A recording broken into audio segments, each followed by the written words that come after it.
One of the things it feels like in America is you're encouraged to tone down the masculinity, kind of this emasculated vision. And it's almost marketed to us as though like, this is what women want, but the real world that I think you and I live in, women like masculine men. And we've been duped by that. And I think there's this, on the one hand, I want to fit in with social conventions of toning down my masculinity. And on the other hand, I want to get a date. And it's very confusing for us men to navigate how I should put my masculinity into the world. How do you observe that? I personally don't find it confusing. I thankfully dated before Tinder. I remember when Tinder was weird. It occurs to me now that there is nobody under 30 who has ever been in the dating world without the existence of Tinder.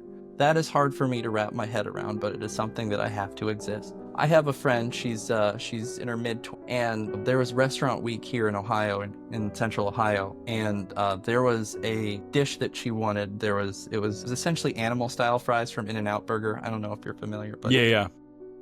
In-N-Out isn't in central Ohio, but there's this people who did an animal-style fries, and she wanted it, and we went online, and it said, unavailable for online ordering, and she got very disappointed. She was like, oh no. I said, that's fine, it just said online ordering. I pick up my phone, and I'm like, yeah, I'll just call them, and she unironically swooned.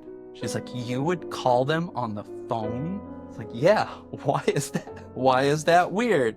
She's like, the boys I date would never do that for me. It's like, really? Yes, I don't want to call on the phone. That's, and I scratch my head a little bit because I'm thinking, like, really? Is that the bar for dynamic masculine behavior these days? Is just calling a restaurant and being willing to put in a phone order? I don't think that's a very high bar.